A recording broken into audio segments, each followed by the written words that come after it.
Hey, what's up, everyone? This is Jeremy, founder of QuickMail.io.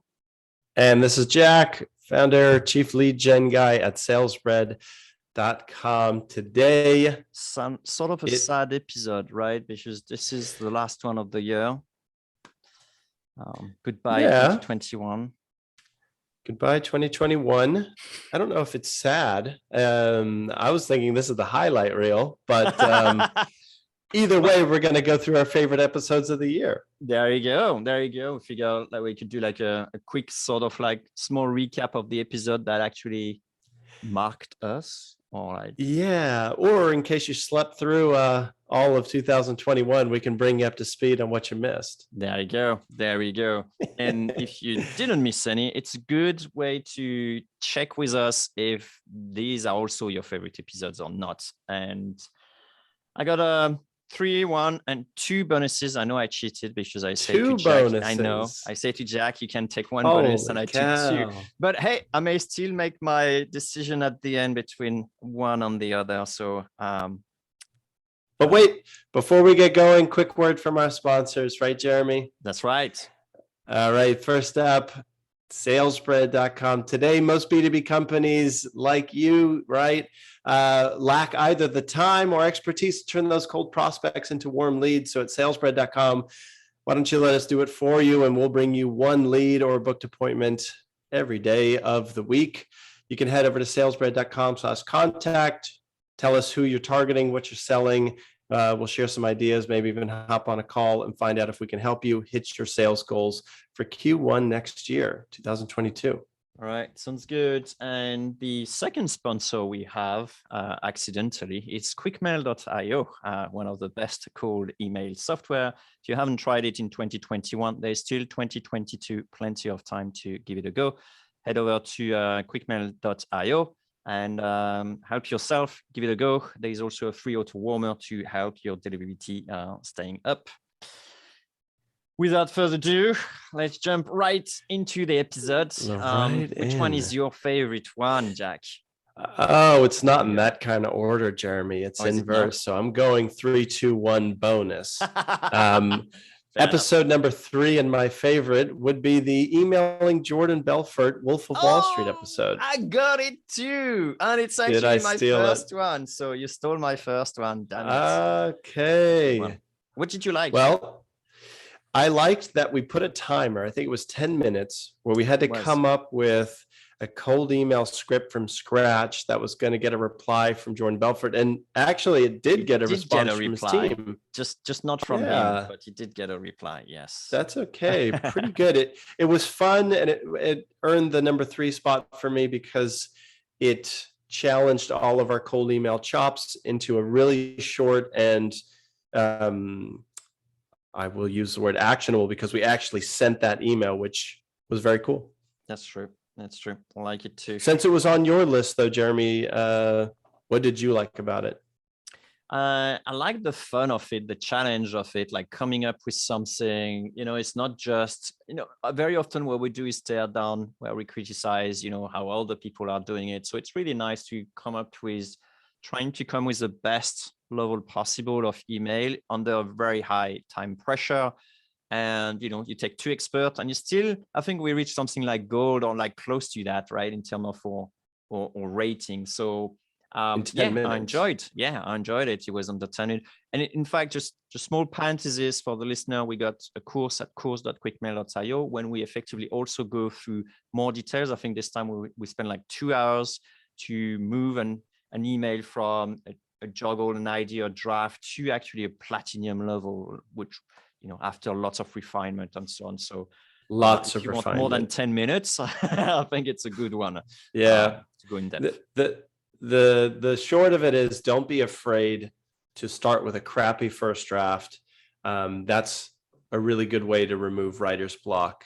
So like Jeremy said, that's recorded in depth at course.quickmail.io. Well said. So let's move on. Jeremy, what about you? What do you got for your next top I got episode? Pretty high episode level. So I was slightly annoyed as I was doing the selection, and Jack kind of like busted my part of the body to accelerate a bit, because most of the episodes I really liked were actually toward the end of the year. So I wanted to have like a bit of a more of a spread, but it didn't happen. So although Jordan Belfort was really early on, I had no idea it was like so early because it was still very memorable in a sense. Yeah. I Yeah. think I will take the 217 about how auto warmers are working. I think it was a pretty fun episode for me to do, and it's a shame we actually named it like how agencies got secret sauce for getting 20% open That's rate. true. But in fact, we Sneaky. should have just called it what it is, like, how to get great deliverability with a simple tool that everyone should be using and how it works and so on. And I think for me, it was like pretty fun to get to explain, how it's working and sort of demystify things. That's what I really liked. What's Do the you remember this episode? Yeah, I do. It was interesting because it became a very buzzword kind of thing in the cold email space this past year. Did you know we coined inbox rotating? No, I didn't. Yeah, now it's actually starting to be like we see like search volume for inbox rotating. And it's something I did. And after many, many, many interviews and demo calls and so on, I thought like, yeah, it's probably more load balancing, load balancing inboxes. But by the time I came up with this sort of like better word, then inbox rotating was already like picking up. So it's like, oh yeah, skip this one. That's so pretty cool to coin All it. right. Anyway. Well, you don't always coin a word in a given year. So nice job there. So yeah, I do remember the episode, Jeremy. And I appreciated figuring out the behind the curtain stuff, right? Like you said, demystifying it, because everyone was talking about it. Very few people actually understood the auto warmer process. And I would imagine there's follow-up conversations to that as auto warmers get more and more sophisticated, right? I think maybe this is just early days still, even though they certainly work. I'm interested to keep tabs on that discussion and find out where it goes in the next year. Definitely. I think we'll definitely revisit some auto warmer at some point. Okay, number 2 might surprise you, but I really appreciate whenever you pull up the database and give us some stats that we can hang on to figure out if we're doing a good job or not. That's why episode 221, cold email benchmark stats for the year, made it my number 2 favorite episode. I hope I didn't steal another one of yours. No, you didn't. I know you're a big fan of data, so it's really good. Yeah, who isn't? So really quick, I like this episode because it tells you how you're tracking compared to other cold emailers. And it's either a nice episode to listen to kind of kick things into higher gear, or to maybe just acknowledge that you are in the top X percent. You can actually find that out thanks to this episode. So I do appreciate you running those queries, Jeremy. Thank you for that. Yeah, and I didn't like this episode because I had to run the queries before and the work I had to do before the episode. Sure. But hey, it's like, whatever, could help. So yeah. Cool. What's next on your list? So the next one on my list, it's kind of a recent episode as well. And it is, what if every cold email costs $10? And I think what I really liked about this is not because of dragon eggs. What's it because of, Jeremy? It's just because sorry. It's just because I really like the exercise one has to go through if sending email was not so cheap, and then it pretty comes naturally as to what would you actually do. Like everyone will start paying more attention to what it is. And I think they will take some of the advice we give more seriously, and we wouldn't see so many of the common mistakes that I keep seeing to this day in my inbox. Well said. Yeah, it's a good thought experiment. What's the episode number for that again? It's 233. 233. Yeah, it's interesting. A lot of the ones in my list are in the 200s as well. It's maybe a good thing that our most recent episodes were our favorite, or maybe they're just more top of mind. Right. Either way, I've got What's your last one? my number one episode of the year. Drum roll, please. Episode 213, 50 company filters for B2B prospecting. Oh, interesting. My favorite episode. And there's two reasons why I loved it so much. Number one, if you're kind of new or even pretty good at prospecting already, I'm sure this one episode will give you a couple of new ideas to test out to build a better list. We all want a better list, and it's just completely laid out. And the second reason I liked it was because it required me to sit down and think about the past several years. How have I ever built a list, and what ways have I ever sliced a prospect list for a project, for a campaign? And just like you, like the Jordan Belfort episode, where it kind of forced you to like take everything you knew and execute. This is my prospecting knowledge distilled into 20 or 30 minutes and 50 odd company filters that I'm pretty sure every listener can use to do a little bit more precise list building in the future. Yeah, very, very well said. I'm sorry, I can't say I like it because I don't like prospecting. This is one of the parts of cold outreach that I actually don't like. But I'm glad you did it, and it's great. That's why our listeners are, benefiting from having two co-hosts. It's just because we got different tastes. That's true. Different angles. So. Yeah, and ditto the data stuff. I'll leave that up to you to do the crunching and the thinking through analysis and all that good stuff. So yeah, what is this, Jeremy? Is this our fourth or fifth year of podcasting? What are we wrapping up here? I would say it's 4, but I would need to double check. Wasn't it April 17 that we pressed record for the first time, I believe? Maybe May of 17. 18, 19, 20, right. 21. Holy monkey chocolate. We're coming up to, we're approaching the 5-year mark next year, which is exciting. Wow. So, wow. How's about it? Hey, I haven't asked this in a while. Speaking of the 5-year mark coming up, if you've been listening for a while and you like the episodes, go on iTunes and write us a little thing. I'm not sure if people still look at it, True. But we love to read comments, and head over there, say hi, or even drop us a note, podcast@quickmail.io. We'd love to hear from you after, especially if you've been a listener for, the 4-year journey.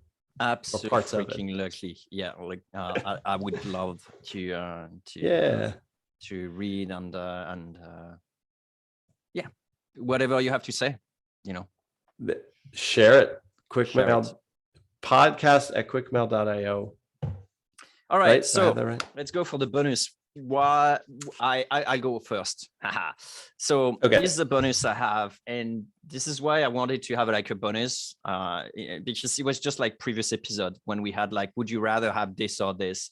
This was probably the most hilarious episode I had. You can even see me crying, me drying my tears, because it was just like freaking fun. And I think part of the fun came also because it's so true. Like some of the time, it's like some of the cold email we're receiving are so bad. And so if we had to do those things, it's just like so funny.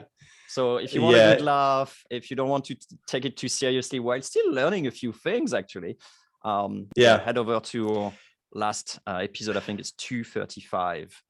You can let us know if Jeremy and I have a future in comedy, because this episode was our best attempt at it for sure. But yeah, that was a great episode. You've got 2 bonuses. I've got 1. I appreciated 203, 8 simple ways to reduce your risk of failure in outbound sales, just because not enough of us consider reducing the risk. So yeah, technically sending cold email is not such a risky endeavor at first glance. You can find someone's email. You already have an email account. Just go reach out to that person. But when volume starts coming up, when expenses and resources get put into this campaign, you do want to figure out how to find ways to drop your risk of failure there. And this episode, I think, tackles that question in a couple lesser known ways. So even, again, this is for the more advanced listener. That's still a handy article, an episode. I wish more cold emailers thought about some of the things we discussed on the cast. That's 203. Yeah, there's still this big mentality about, going as fast as we can and breaking things at the same time, where you can still go fast and avoid, breaking a lot of things with some simple steps sometimes. So yeah, very good. Agreed. What's last on your bonus? Closing words. So this is, I think I really like the conversation we had about AI personalization teardown. It's episode 210.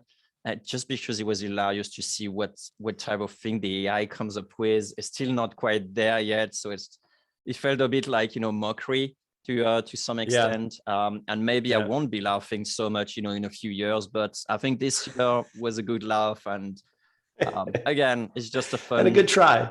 Yeah, it's just a fun moment to look at other blunders and stuff. So anyway, I always enjoy, I think that's a broader picture, is I always enjoy speaking AI with you, because I have the technical aspect of it, and you have this sort of like, it's a bit like cinema, when you watch a movie and you know how it's done, it breaks down a lot of the magic. And then you see all those things that don't work that well, where if you don't, then it's still an aura of, mysticism around, which is really cool. Yeah, I agree, Jeremy. And I don't want to forget this idea, because I'll leave with one last tip for the holidays. You're probably listening and it's very late 2021. If it's still holiday season, try reaching out to people even during this holiday break and just wishing prospects a happy new year, or even take something that I've done in other holiday seasons and just find potential partners that you want to work with down the road, and use this time to thank them for either some of the content they've been putting out or some of the work they've been doing, and wish them a happy holidays. And that is a really easy thing that can start a lot of good conversations for Q1 next year. So yeah, and my analytic brain will piggyback on this and say, don't just send like, happy holiday, I hope you're good and stuff like that. Do exactly what Jack said, which is like, hey, I really enjoy you doing this year, right? It's just, otherwise it's like just one other, automated email that we just want to trash, and then it will actually get you the opposite effect of actually building goodwill. So happy holidays, Jeremy, everyone. Happy holidays, Jeremy. Thanks for another great year of podcasting together. Oh, thank you, Jack. It wouldn't be the same without you. And thanks for our listeners as well. Thanks for all the likes and all the comments you do. That's always great to read. Yeah, and a big shout out to our course members. Thank you for making a lot of this possible. That's right. Yeah, more good things to come. All right. Looking forward to 2022. Thank you, everybody. That's right. All right. Bye. Take care. Bye. Bye.